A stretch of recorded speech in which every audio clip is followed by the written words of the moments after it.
ओम ब्रह्मा मुरारी त्रिपुरांतरकारी भानु शशि भूमि सुधो बुधश्च गुरुश्च शुक्र शनि राहु केतव सर्वे ग्रह शांतिकरा भवन्तु। नमस्कार, स्वागत है आपका आचार्य वाणी में। मैं आचार्य डॉक्टर विक्रमादित्य आपके साथ हूँ। आज का विषय हमारा है कि राहु ग्रह जो हैं वो परिवर्तन की तरफ जाएंगे तो आपके लिए क्या करेंगे। राहु का महापरिवर्तन होने का योग बनने वाला है। 2025 में राहु का महापरिवर्तन होगा। महापरिवर्तन इसलिए बोल रहे हैं क्योंकि चंद्रमा जगह होते हैं हर 2.5 दिन बाद बदल जाते हैं। सूर्य 1 महीने बदलते हैं। बुध जो है वो 20 से 25 दिन में बदल जाते हैं। शुक्र जो है वो भी इतने 20 से 25 दिन में परिवर्तन का योग बना लेते हैं। मंगल 3-4 1.5 महीने में बदल जाते हैं या 2 महीने बदल जाते हैं। लेकिन जो राहु हैं वो 1.5 साल में परिवर्तन का योग बनाते हैं और वो परिवर्तन बड़ा विशेष तौर पर होता है। अब राहु का परिवर्तन 2025 में होने के योग बनने वाले हैं। जो आपकी राशि के दृष्टिकोण से देखें तो बाकी सब ग्रह सीधी चाल चलते हैं, सीधी चाल समझ में आती है। लेकिन कोई चाल अगर टेढ़ी चल रहा है, उल्टी चल रहा है तो क्या होगा, उसकी चाल तो उल्टी रहेगी। तो राहु एक बड़े विचित्र तौर के ग्रह माने जाते हैं। भ्रमात्मक ग्रह, दुस्साहस कराने वाले ग्रह। साहसी बहुत है लेकिन दुस्साहस करने के लिए भी अद्भुत है। उसके लिए आपको समझना चाहिए, हम आज बड़े वृहद रूप से, बड़े रूप से आपको राहु का संपूर्ण प्रभाव बताने वाले हैं, समझाने वाले हैं और आपकी राशि के दृष्टिकोण से क्या कुछ प्रभाव होने वाला है अभी और जब परिवर्तन करने के बाद क्या प्रभाव होगा वो भी समझाने वाले हैं। उसको सही से समझ लीजिए। राहु जो है इस वक्त आपकी राशि के दृष्टिकोण से 5वें भाव में चल रहे हैं और 5वें भाव में जो राशि पड़ी है वो है विशेष तौर पर बृहस्पति की राशि। और बृहस्पति और राहु की युति कभी ठीक नहीं होती, वो हमेशा अनकन्वीनियंट ही है। वो योग ऐसा देता है कभी ठीक नहीं माना जाता। आमतौर पे ग्रह दोष के अनुसार से गुरु चांडाल योग का दोष बन जाता है। और यानी उस घर में कारण क्या है, बृहस्पति सात्विक बुद्धि के आदमी है, सात्विक ग्रह के स्वामी है, सात्विकता रखते हैं मनोमस्तिष्क में। और राहु जो है वो दैत्य प्रवृत्ति के है। अब दैत्य प्रवृत्ति की क्या होती है, दैत्य प्रवृत्ति को हर चीज नेगेटिव समझ में आती है, तामसिकता समझ में आती है, कुचाले समझ में आती हैं। और देवता को क्या होती है, सीधी सीधी काम पसंद आते हैं। आहार ही देख लो, सीधा साधा आहार देवता ग्रहण करते हैं। और जो नेगेटिव प्रवृत्ति के लोग होते हैं उनको रोज चखना भी चाहिए, बाकी चीज़ें भी चाहिए, सब कुछ चाहिए। वो अलग अलग चीज़ें रहने की आती है, अय्याशी और बहुत सब जो नेगेटिव प्रभाव है वो सब। अब बुद्धि वाले भाव में राहु महाराज इन दिनों चल रहे हैं, आपके लिए भ्रम की स्थिति उत्पन्न करते दिखाई दे रहे हैं क्योंकि राहु स्वयं भ्रम है। बुद्धि में भ्रम उत्पन्न कर सकते हो। आपने देखा होगा पिछले 18 महीनों में जो स्थिति हुई, अक्टूबर करीब 2023 में यहां पर आए और तब से लेकर यहां चल रहे हैं। और अब स्थिति क्या है, उसके बाद भ्रमात्मक स्थिति उत्पन्न करते दिखाई दे रहे हैं। बुद्धि में भ्रम, नेगेटिव प्रभाव उत्पन्न करते दिखाई दे रहे हैं। विद्या के क्षेत्र में आपको सही चीजों की जगह जाए कुछ गलत चीजें भी साथ में। देखिए, अब कुमति सुमति सबके उड़ रही आपके मन में। अब व्यक्ति पे डिपेंड करता है कि उसका समय कैसे चल रहा है, वो कुमति का रास्ता पकड़ता है या सुमति का मार्ग पकड़ता है। अब राहु बुद्धि में चल रहे हो तो क्या होता है कि सुमति साथ साथ आते आते कुमति खट से पकड़ी जाती है। इस बात का ध्यान रखना पड़ेगा। अभी है राहु यहाँ पर, उसको सुमति की तरफ ले जाने का आपको प्रयास करना चाहिए। पारिवारिक कारणों से कई परेशानी कर सकते हैं राहु महाराज इस वक्त चल रहे हैं और जब बदलेंगे तो क्या होगा, वो सुख की तरफ जाएंगे, सुख वाले भाव में जाएंगे। अब राहु का एक प्रभाव बड़ा विचित्र है। राहु चीजों को बड़े हठ रूप से चलता है। चतुर्थ भाव किसका स्वामी है, चतुर्थ भाव जो भाव है वो है सुख का, गाड़ी का, वाहन का, मकान का। और छोटी मोटी चीजें पसंद नहीं आने वाली राहु को। राहु को बड़ी चीजें पसंद आती हैं। अभी हम कथा सुनाने वाले हैं, उस कथा का सार समझना। राहु ने दुस्साहस किया, भगवान की उस लीला को पहचान लिया, यानी समझ। राहु की समझ से ज्यादा समझ किसी की नहीं है। समस्त देवता दैत्य बैठे थे दूसरी तरफ, लेकिन वो समझ नहीं पा रहे थे कि भगवान क्या मोहिनी अवतार धर के क्या चाल चल रहे हैं। लेकिन राहु ने वो चाल पहचान ली, भगवान की अरे परात्पर ब्रह्म की चाल पहचान ली। तो रानी राहु जो है इतना बुद्धिमान ग्रह है कि वो आपको बहुत बुद्धि में चाल को समझने की स्थिति दे सकता है। लेकिन फिर भी यदि आप अपने कर्म को सुधार नहीं पाओगे ना तो कष्ट में फंस जाओगे। इस चीज को आपको समझने की आवश्यकता है। राहु क्या करने वाला है, आपको बड़ी बड़ी महत्वाकांक्षा देने वाला है। जब यहां चला जाएगा, छोटा मकान है, सब कुछ है, लेकिन हमको तो बड़ा चाहिए। छोटी गाड़ी है वो पसंद नहीं है, बड़ी बड़ी गाड़ी चाहिए, बड़ा सुख चाहिए। और उस सुख की आकांक्षा में क्या कर सकता है, राहु परेशानी में डाल सकता है आपको। लेकिन राहु की दृष्टि भी जो है ना वो आपको मिस्मरिज्म की तरफ ले जाती दिखाई दी, अध्यात्म की तरफ बड़ा दिखाई दे रही, यानी रहस्य को जानने की प्रवृत्ति आपके मनोमस्तिष्क में इन 18 महीनों में राहु उत्पन्न करता दिखाई देगा। मृत्यु सबसे बड़ा रहस्य माना जाता है। बंधन वाली रहस्य जो है उनको समझाने की तरफ ले जा सकता है। नुकसान जरूर कम कराएगा, ऐसा दिखाई दे रहा है। लेकिन कहीं ना कहीं सम्मान पर दाग लगाने के योग भी राहु पहुंचा सकता है आपको। लेकिन राहु के नेगेटिव प्रभाव में जब फंस गया, दुस्साहस जरूर, ये साहस को बड़ा अद्भुत कर सकता है, करने वाले का योग बना रहा है राहु। क्योंकि राहु चतुर्थ भाव में जब जाएगा तो खास तौर पे अपने सुख को प्रपादित करने के लिए आप बहुत जी तोड़ मेहनत की तरफ प्राप्त करें। इससे पहले समझें कि राहु का प्रभाव है क्यों ऐसा, वो पुरानी समझा सकते हैं आपको। लोग समझते नहीं है कथाओं को, यदि समझे में हम आपको एक कथा समझाते हैं, वो कथा क्या है, राहु की उत्पत्ति, उस कथा की प्रवृत्ति को समझकर आपको समझ में आएगा कि राहु का कैरेक्टर क्या है, क्योंकि तभी आप उसके निदान की तरफ जाएंगे। कालगणना के अनुसार से हमारे पुराणों इत्यादियों में बहुत सारी कथाएं इंगित की गई हैं। राहु, जैसा हमने आपको बताया, एक बड़ा हठी ग्रह है। आपको इसकी पुरानी कथा तो समझ में आती होगी, बहुत सारे लोगों को शायद ज्ञान नहीं है, उसके संबंध में समझ लीजिए कि राहु का प्रभाव हठी क्यों है। कहा जाता है संसार के अंदर विशेष तौर पर समय समय पर विभिन्न घटनाएं घटी। एक बार संसार में समस्त कहा जाता है कि देवताओं और दैत्यों ने मिलकर सोचा कि अब संसार में बहुत सारी निधि की समाप्ति हो गई है, बहुत सारे चीज़ें कम हो गई हैं, निधि समाप्त हो गई थी संसार से। महालक्ष्मी जो है वो सागर में विराजमान हो गई थी और पूरे संसार से ऐश्वर्य, समृद्धि इत्यादि धीरे धीरे क्षय हो गई थी। तो कहा जाता है कि आवश्यकता आविष्कार की जननी है। जिस प्रकार से तो देवताओं ने और दैत्यों ने मिलकर कुछ विचार किया, क्यों ना शोध किया जाए, मंथन किया जाए। तो उन्होंने सागर मंथन करने के लिए सुंदर व्यवस्था बनाई। जब सागर मंथन किया, उसमें से विभिन्न विभिन्न रत्न, 14 रत्न जिनके बारे में कहा जाता है, वो उपस्थित हुए। महालक्ष्मी उपस्थित हुई, चंद्रमा उपस्थित हुए, ऐरावत हाथी उपस्थित हुआ, उच्च श्रवा घोड़ा उपस्थित हुआ, काल जो जहर था वो उपस्थित हुआ, और साथ साथ अमृत भी उपस्थित हुआ। अमृत यानी वो तत्व जो इस संसार में अमरता को प्रदान करते हैं।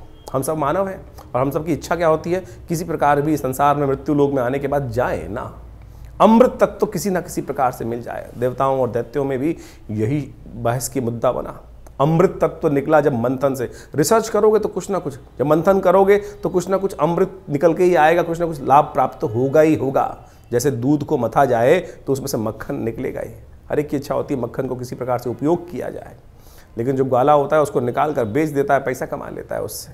उसी प्रकार से जब अमृत निकल कर आया तो अब देवताओं ने और दैत्यों में छीना झपटी शुरू हुई, और उस अमृत को प्राप्त करने के लिए कहा जाता है कि भगवान ने जब छुपा के बहुत दिन रखा गया, उसके बाद भी वो समाप्त नहीं हुआ द्वेष आपस में, तो भगवान नारायण उपस्थित होते हैं बीच में, और भगवान नारायण ने उपस्थित होकर सबको समझाया, देखो मैं बांटता हूँ, सबको इसको बांटने का प्रयास, सुंदर रूप से व्यवस्था बनाई, और मोहिनी रूप भगवान ने धरा और कहा। भगवान अब सोचे कि बहुत सारे लोग भ्रांति उत्पन्न कर सकते हैं कि मोहिनी रूप धर के तो एक तरह से छल किया गया।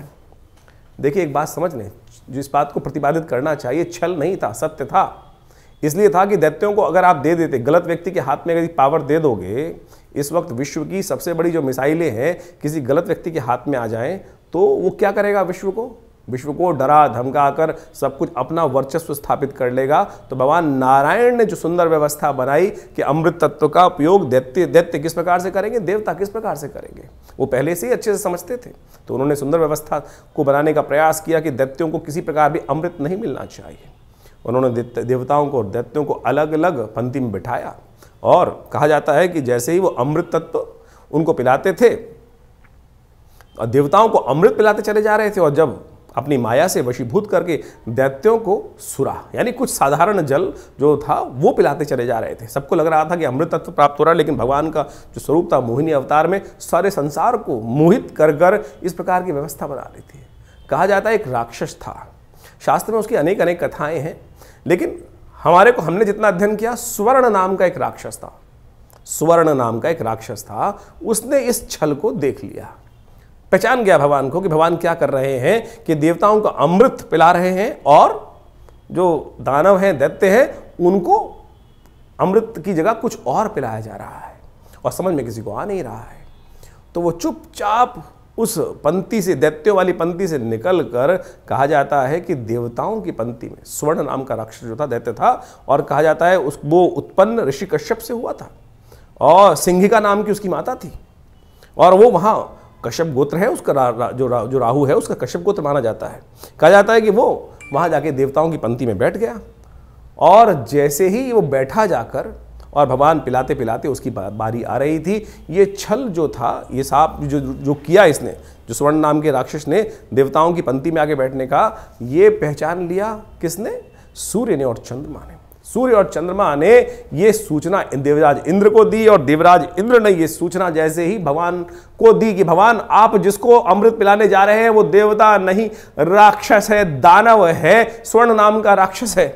तो भगवान ने जैसे ही पान करवा रहे थे भगवान उस देवता स्वरूप में बैठे हुए उस राक्षस को, स्वर्ण को, तो उसने जैसे ही पान किया तो भगवान ने जैसे ही उसको मुंह में जा चुका था उसके अमृत जो था, भगवान ने चक्रधारी भगवान ने चक्र चलाकर उसकी गर्दन काट दी। जो मुख था वो राहु बन गया और जो अधोभाग था वो केतु के रूप में उपस्थित हो गया। तो समझे ये स्वभाव कैसा है। अब यहां राहु की उत्पत्ति हो जाती। ये है राहु। राहु की हठता थी, अमृत का पान कर चुका था तो इसलिए अमर हो गया। हमेशा बहुत सारे लोग राहु को मानते नहीं है कि ग्रह है। अरे भाई, वो वास्तविक छाया नहीं, वास्तविक सत्य है, हठी है। आपकी राशि में जिस प्रकार का प्रभाव उत्पन्न करेगा आपको समझना चाहिए। ये पुरानी कथाओं को आदि भौतिक आदि दैविक रूप से यदि आप उसको सत्य को समझ लें तो जीवन में उस वास्तविकता को क्या प्रभाव उसका होगा, यहीं से प्रभाव निकल कर आएगा। वो राहु का जो प्रभाव है छल रूप से करके, यानी क्या छला उसने? अपने उस मंतव्य को पूर्ण करने के लिए उस राक्षस योनि से हटकर देवताओं की पंक्ति में जाकर बैठ गया और भगवान तक को, सोचें कितनी बड़ी सुंदर ये कथा क्या समझा रही है कि भगवान तक को, यहां भगवान ने नहीं छला, यहां भगवान तक को छलने के लिए राहु उपस्थित हो गया। तो राहु इस प्रकार का ग्रह है कि जो आपको, किसी भी धर्मात्मा व्यक्ति को छल सकता है अपनी हठता को पूर्ण करने के लिए। तो इस भाव को समझें कि राहु क्या प्रभाव आपके जीवन में उत्पन्न कर रहा है। ये हमने जो राहु का ग्रह का प्रभाव आपको बताया ना कि आपकी राशि के अनुसार से आपकी जन्म पत्री में किस भाव में कहां बैठकर किस प्रकार का प्रभाव उत्पन्न करेगा, क्या कराएगा आपके लिए। तो सत्य रूप में इस कथा को हमने इसलिए उपस्थित किया है कि वो आप समझ सकें राहु का प्रभाव नेगेटिव भी होता है, पॉजिटिव भी होता है। हर व्यक्ति के अनुसार से ऐसा नहीं है कि नेगेटिव ही होगा। तो आपकी राशि के अनुसार से जो प्रभाव हमने समझाया है उसके लिए आपको सही रूप से कुछ उपायों की आवश्यकता है। तो वृश्चिक राशि वालों, अभी आपने ये राहु की जो पौराणिक कथा है उसको समझने का प्रयास किया, हमने समझाने का प्रयास किया। और राहु महाराज का जो महापरिवर्तन है आपकी राशि के दृष्टिकोण से 1.5 साल के लिए जो परिवर्तन, 18 महीने के लिए जो परिवर्तन है वो आपके चतुर्थ भाव में जो होगा किस प्रकार का सुख देगा। सुख की आकांक्षा प्राप्त करने के लिए, बड़ी चीजों को प्राप्त करने के लिए बहुत बड़ी महत्वाकांक्षा, साहस, वो अद्भुत उद्देश्य करने का रास्ता आपके लिए बनाता दिखाई देगा राहु का महाराज का प्रभाव यदि समझें। और खास तौर पर आपके अपने घर के बनने का माहौल बन सकता है। ये यदि आपकी प्रवृत्ति मन में आ गई तो दुस्साहस के रूप करें, कैसे भी करें, ये न के न प्रकारेण। ये 18 साल बाद राहु का महापरिवर्तन आया है और ये उस सुख को देने के लिए रास्ता बना सकता है। उसके लिए आपको करने होंगे कुछ खास उपाय है। यहां उपाय बहुत जरूरी है। राहु के नेगेटिव प्रभाव से हटाकर सुख के पॉजिटिव उपायों को करने के लिए कुछ खास उपाय यदि आप कर लें तो बहुत सुंदर रूप से आपके लाभ मिल सकते हैं। सबसे पहले तो माता की सेवा, सबसे पहले माता की सेवा, मां दुर्गा की उपासना, मां अपनी स्वयं की मां की जितनी सेवा कर सकते हो वो करने का प्रयास करना। जितने आपके संबंध माता के साथ खराब हुए, जितना मां का आशीर्वाद से आप दूर हुए कि आप उतने दुर्भाग्यशाली बन जाओगे। सेवा भाव अपने मन में, सरलता से सेवा भाव आता है, हठता से सेवा भाव नहीं आता। अब आपके मन में सेवा है और आप चाहते हो अपने अनुसार से चलने का प्रयास करें, बड़ों को अपने अनुसार चलाने का प्रयास करें, वो सेवा नहीं हुई। सेवा से, सरलता से सेवा होने का योग बनाना चाहिए। ये सबसे बड़ा राहु का उपाय आपके लिए हम बता रहे हैं। नित्यपति राहु के मंत्र का जप, ओम भ्रांग भ्रीं भ्रौं सह राहवे नमः। मां दुर्गा की सुंदर उपासना करने का प्रयास करें। साल में 2 नवरात्रि मुख्य नवरात्रे आते हैं, चैत्र शारदीय, उसके बाद 2 गुप्त नवरात्रे आते हैं। दुर्गा सप्तशती का पाठ नित्यपति अपने द्वारा भी करें, हो सके तो दुर्गा सप्तश्लोकी का पाठ करने का प्रयास कर लो और पूरी दुर्गा सप्तशती का यज्ञ अवश्य करने का प्रयास करें। ये हमारा अनुभव है, हमने देखा है। यदि आप ये उपाय करोगे ना तो राहु के नेगेटिव प्रभाव को ठीक करने के लिए बहुत सुंदर तरीके से आपके लिए रास्ता बनती दिखाई देगी। राहु ग्रह को ठीक करने के लिए शास्त्र में अनेक अनेक उपाय बताए गए हैं। राहु ब्रह्मकारक ग्रह है, राहु वास्तव में मिथ्यात्मक ग्रह है, राहु बड़ा महत्वाकांक्षी है और इन सब का प्रभाव राहु पर जब पड़ता है तो उसके लिए ठीक करने के लिए देखिए, सकल पदार्थ हैं जगमाही कर्महीन पुरुष पावत नाही। ये तुलसी बाबा ने बहुत सोच समझ के एक बात लाइन लिखी है। और उन सब उपायों को किस प्रकार से ठीक रूप से किया जाए। अब आपकी राशि के अनुसार से आपने राहु का पूरा प्रभाव समझा, कुछ विशेष उपाय भी किए, लेकिन कुछ जनरल उपाय भी हैं शास्त्र के अनुसार से। कुछ जनरल उपाय इतने बढ़िया रूप से हैं कि यदि राहु ग्रह के दुष्प्रभाव को ठीक करने के लिए, अब क्या है कि जैसे दवाइयां होती है वो एक ही दवाई तो है नहीं, कि एक ही दवाई को खाएंगे ठीक कर लेंगे। अब हर भ्रांति के व्यक्ति को ठीक करने के लिए 5 उंगलियां बराबर नहीं है, अरबों लोग हैं और अरबों लोगों के हिसाब से अनेक अनेक उपाय। किसकी भ्रांति, किसी की दीक्षा, किसी का मंत्र में इच्छा ना हो तो राहु का उपाय कैसे करेगा, किसी की किसी और चीज में इच्छा ना हो तो वो कैसे राहु का उपाय ठीक करेगा। तो हम अनेक उपाय आपके समक्ष उपस्थित कर रहे हैं। देखिए वैसे तो सबसे श्रेष्ठ जो है वो जो उपाय है राहु के, वो तो मंत्र, दान और साथ में औषधि विज्ञान के अनुसार से जो उपाय बनते हैं वही बनाने चाहिए। 3 तरह के उपाय शास्त्र में सुंदर रूप से प्रमाणित जो बताए गए हैं, 3 कैटेगरी के उपाय, वो है सबसे पहला मंत्र, फिर दान और उसके बाद औषधि। प्रकृति से जो औषधि उत्पन्न होती हैं वो सब राहु के नेगेटिव प्रभाव को ठीक करने के लिए बहुत अद्भुत कार्य करती हैं। उन सबको सही समय पर सही रूप से कर लिया जाए तो बहुत अच्छे से लाभ मिलता है। सबसे पहले तो ये समझने का प्रयास करना चाहिए कि राहु हमारी कुंडली में नेगेटिव प्रभाव कर रहा है या हमारी कुंडली में पॉजिटिव प्रभाव कर रहा है। एक बात सीधी तरह से हम आपको सिद्धांतिक तौर पर समझा देते हैं। राहु का संबंध बिल्लियों के साथ होता है। देखिए यदि आपकी कुंडली में राहु नेगेटिव चल रहा है तो देखिएगा आपके घर के आसपास या तो बिल्लियां रो रही होंगी, बिल्लियां लड़ रही होंगी, रात्रि में बिल्ली के रोने की आवाज़ आती है, बिल्ली के लड़ने की आवाज़ आती है, तो समझ लेना चाहिए आपका राहु का प्रभाव कहीं ना कहीं नेगेटिव चल रहा है। कहीं ना कहीं राहु का प्रभाव आपकी कुंडली में नेगेटिव है। और यदि आप अध्यात्म से विमुख हो रहे हैं, राहु का प्रभाव एक सबसे बड़ा है, राहु ग्रहण कारक ग्रह है। राहु सूर्य को भी ग्रसित कर लेता है, जैसे हमने आपको समझाया। नैसर्गिक दृष्टिकोण से सबसे ताकतवर ग्रह माना जाता है राहु ग्रह। कोई उसके आगे चलता नहीं है किसी का बस।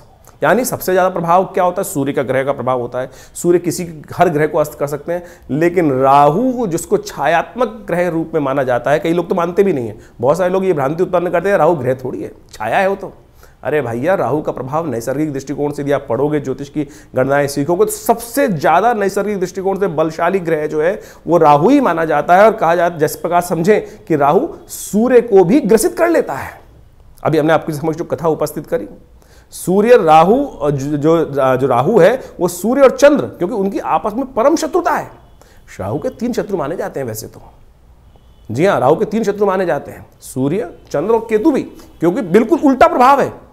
राहु के बिल्कुल स्वभाव से उल्टा प्रभाव है केतु की। हम कभी गणना करेंगे, बताएंगे आपको। लेकिन इस वक्त समझे कि जब राहु जो है सूर्य को ग्रसित कर लेता है, ग्रहण लगा देता है। जो सूर्य सबको अस्त करता है उसको अस्त कर देता है, फिर चंद्र ग्रहण लगा देता है, तो सबसे ज्यादा बलशाली ग्रह माना जाता है। तो इसका प्रभाव बिल्कुल अवश्य होता है हर व्यक्ति के ऊपर। तो इसके प्रभाव को ऐसा हल्का नहीं समझना चाहिए। तो इस प्रकार से बहुत सारे उपाय शास्त्र में वर्णित हैं, उनको हम आपके समक्ष रखने का प्रयास करते हैं। उनमें से अनेक उपाय शास्त्र के अनुसार से कर सकते हैं। अब ये बात समझे कि जो किस प्रकार से कब किया जाए उपाय। देखिए हर ग्रह का समय है, हर ग्रह की एक दिन माना जाता है। जैसे सूर्य का सूर्यवार संडे है, सूर्य रविवार उसको बोला जाता है, चंद्रमा का सोमवार है, मंगल का मंगलवार है। इसी प्रकार से अब राहु और केतु का कोई ग्रह तो है नहीं, कोई समय तो है, कोई दिन तो है नहीं। लेकिन राहु का जो समय है वो है प्रदोष काल, सायंकाल जो प्रदोष काल है। सूर्य अस्त जब हो जाते हैं, अंधेरा नहीं होता है, जो वो करीब करीब 2 घड़ी का आसपास का समय, 45 मिनट के आसपास का समय, वो राहु का वास्तविक समय माना जाता है, जिसको पक्की शाम बोला जाता है। तो ऐसा समय जो है वही प्रदोष काल है। इसलिए संबंध किससे निकला, शिव के साथ संबंध निकला। प्रदोष काल जो है सबसे श्रेष्ठ माना जाता है शिव के लिए, समस्त दोषों से रहित काल माना जाता है। और ऐसे में शिव के की आराधना, समस्त प्रकार के दोष जो है ना, ग्रहों के प्रभाव जो है वो त्रिपुरारी हर सकते हैं। तुलसी बाबा ने कहा है ना कि जो त्रिपुरारी हैं वही हमारे जो जीवन को शुभ कर सकते हैं, समस्त दोषों को हर सकते हैं। त्रिपुरारी भगवान शंकर जो हैं वही समस्त दोषों को हर सकते हैं। तो भगवान शंकर की समस्त प्रकार की आराधनाएं जो हैं वो राहु के नेगेटिव प्रभाव को दूर करती हैं। तो शाम के समय भगवान शिव का सुंदर रूप से अभिषेक करना, दूध से करना, जल से करना, घी से करना, शहद से करना, ओम नमः शिवाय का जप करना, बिल्वपत्र अर्पित करना, रुद्राभिषेक करना। उपयुक्त ब्राह्मणों के द्वारा जब राहु का नेगेटिव प्रभाव चल रहा हो तो क्या कर लें, सबसे पहले रुद्राभिषेक कर लें भगवान का। ये बड़े सुंदर रूप से कार्य कर सकता है।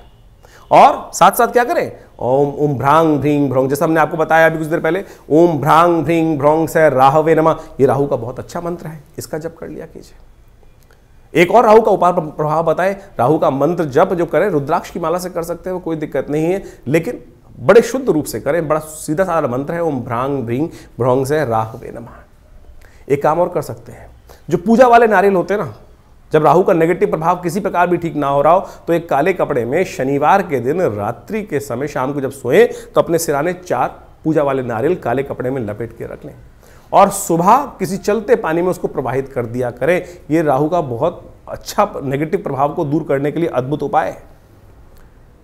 और साथ साथ एक उपाय और हम बताने का प्रयास करें। मां दुर्गा की सुंदर आराधना भी राहु के नेगेटिव प्रभाव को ठीक करती है। एक बात और समझ लें, किसी प्रकार का तामसिक आहार, किसी प्रकार का गलत भावों में जाना, ये राहु के नेगेटिव प्रभाव को और बढ़ा देगा। राहु किसका प्रतीक है? अभी हमने आपको कथा समझाई, राहु जिद का प्रतीक है। अभी आपके मनोभाव में यदि जिद आ रही है तो यानी वो समझ लीजिए राहु नेगेटिव प्रभाव उत्पन्न कर रहा है। इतना हठी कि जाकर भगवान के उस छल को पहचानने के बाद उस भी अपनी हटता पे अड़ा रहा। देखिए सामने किससे लड़ने जा रहा था, एक साधारण राक्षस भगवान नारायण से लड़ने के लिए उपस्थित हो गया और उनके विमुख जाकर यानी अपनी हटता, अपने मंतव्य को पूर्ण करने के लिए इतना हटी राहु ग्रह है कि जाकर वहां बैठ जाता है। उसको पता था मेरा क्षय होना निश्चित है, लेकिन फिर भी दाव खेल जाता है। तो ऐसा हटी राहु ग्रह है, उसको ठीक करने के लिए गोमेद रत्न बड़ा अच्छा है।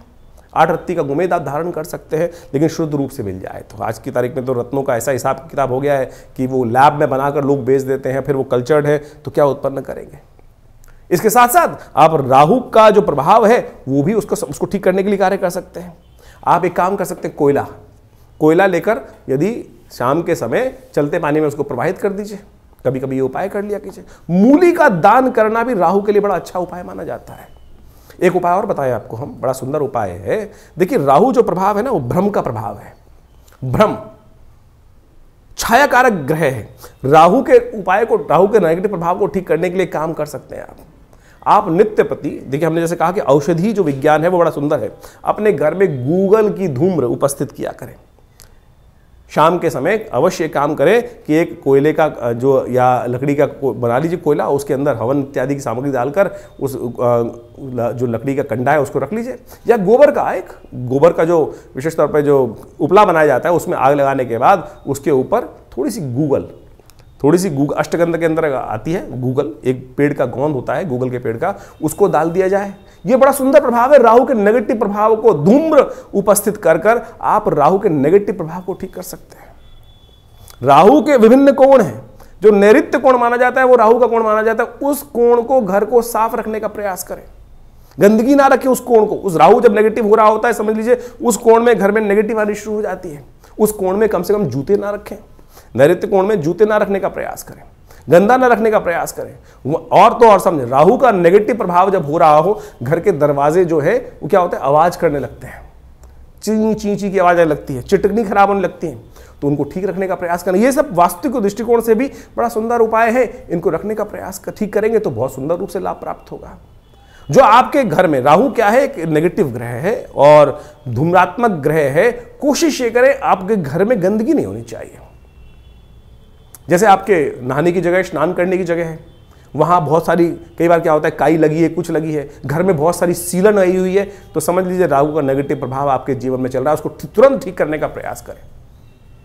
फटी हुई चप्पल पहन रखी है, ये राहु का नेगेटिव प्रभाव है। और अब क्या होता है कि व्यक्ति चलाए चले जाते दरिद्रता को पाल के रखते हैं। तो ऐसे में उनको ठीक करने का आपको प्रयास कर लेना चाहिए। यदि इन सब चीज़ों को हमने जो उपाय बताए उनको आप कर लें। राहु का यंत्र अपने आप में बहुत जबरदस्त चीज़ है।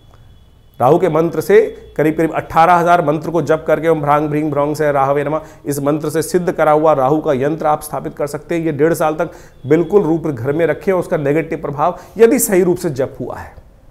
बहुत सारे लोग तो जप ही नहीं करते हैं, केवल लिया और आज की तारीख में बाजार में जितने मिल रहे हैं राहु के यंत्र के रूप में उपस्थित किया गया, वो केवल आकृति नहीं है। उसको जो जैसे आप मान के चले मूर्ति प्रतिष्ठा की जाती है मंदिर के अंदर, तो मूर्ति को प्रतिष्ठा करने के लिए एक पूरा विज्ञान है। उसके अनुसार से पूजा पाठ कर 10-12 दिन तक उसकी व्यवस्था की जाती है, तब वो प्रतिष्ठित होती है। उसी प्रकार से यंत्र भी प्रतिष्ठा करने की सुंदर व्यवस्था बनाई गई है शास्त्रों के अनुसार से, तब तो वो जागृत हुआ। नहीं तो केवल वो आकृति है, नहीं तो केवल वो कागज का टुकड़ा है या जिस पे भी बना हुआ है उसका टुकड़ा है। यदि सिद्ध राहु के यंत्र को स्थापित कर आप चांदी के पत्रे पर लगा रहे अपने घर के द्वार पर लगवा दें, तो राहु के नेगेटिव प्रभाव को ठीक करने के लिए बहुत सुंदर रूप से कष्ट का निवारण करने का योग बन जाता है। तो ये छोटे छोटे उपाय हम आपको बताने का प्रयास कर रहे हैं। एक काम और कर सकते हैं आप, तांबे के लोटे में जल रखकर रात्रि में रखिए और सुबह सुबह उसको किसी कटीले वृक्ष में डाल दिया करें। ये राहु के नेगेटिव प्रभाव को दूर करने के लिए सबसे अच्छा उपाय माना जाता है। वट वृक्ष का संबंध राहु के साथ भी माना जाता है।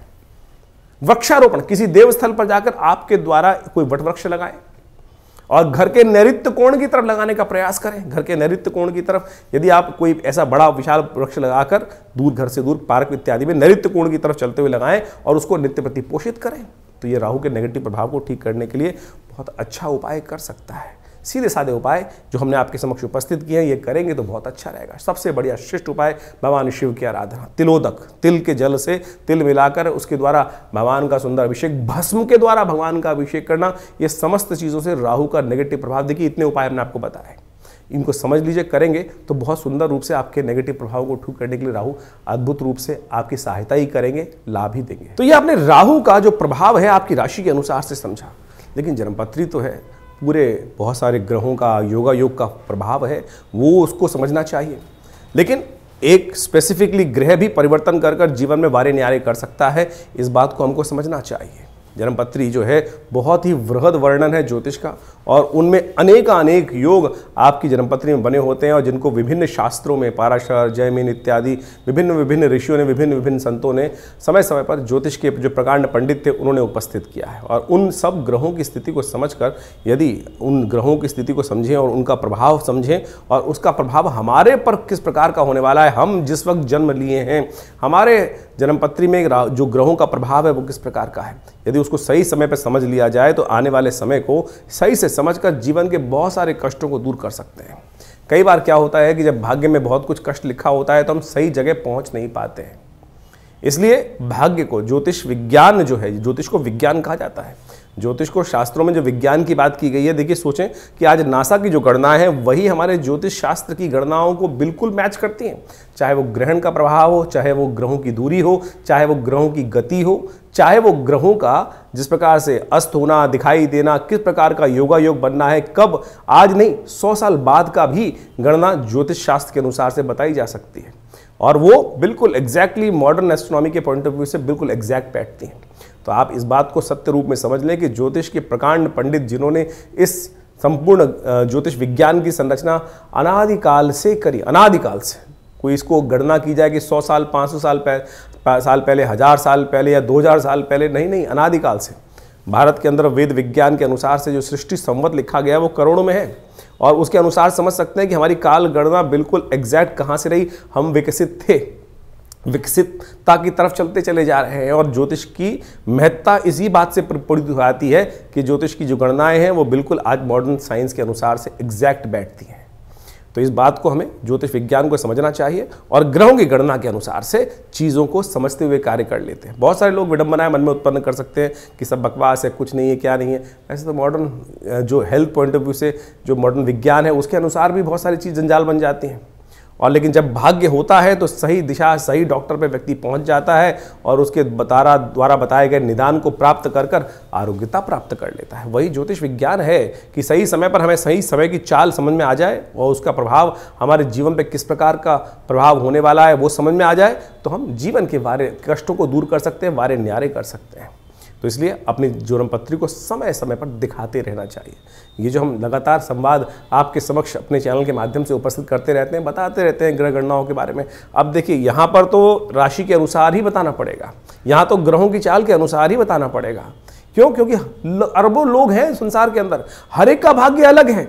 बिल्कुल जो आपके मन में प्रश्न उठ रहा है कि हम जो ज्योतिष की राशि के अनुसार से बात करते हैं तो 12 राशियों में पूरे संसार को नहीं बांट सकते, बिल्कुल सही बात है कि उसको, लेकिन आउटर पेरिफेरियल तो सेट कर सकते हैं। क्या योगा योग है, उस योग के अनुसार से समझ तो आ सकती हैं चीज़ें, लेकिन आपकी जन्मपत्री में किस प्रकार का योग कैसा बनने वाला है, कब बनने वाला है, उसको क्या निदान किया जाए, उसके लिए आवश्यकता है कि जो पर्सनल जो कंसल्टेशंस होती हैं, जन्मपत्री में विचार विमर्श किया जाए, वो समय समय पर परिवर्तन होता रहता है।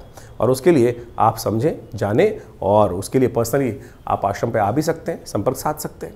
यह आश्रम जमुनापार दिल्ली में स्थित है, विवेकानंद योगाश्रम, और यहाँ पिछले करीब 60-70 सालों से विभिन्न पराविद्याओं पर शोध चलता है। आचार्य श्री केशव देव जी महाराज के सानिध्य में रहकर हमको ये सुख प्राप्त हुआ कि जिसके द्वारा हमने इस ज्योतिष विज्ञान को उनसे बाल्यकाल से ही सीखा, समझा, और उन विवेचनाओं को उपस्थित किया, बहुत सारे शोध किए, बहुत सारे मंत्रों का उपचार किया, बहुत सारे यज्ञ इत्यादि आज भी उसी रूप में चलते हैं। नित्य प्रति 8 घंटे यज्ञ चलता है विवेकानंद योगाश्रम में, जो आचार्य श्री केशव देव जी महाराज के द्वारा स्थापित किया गया।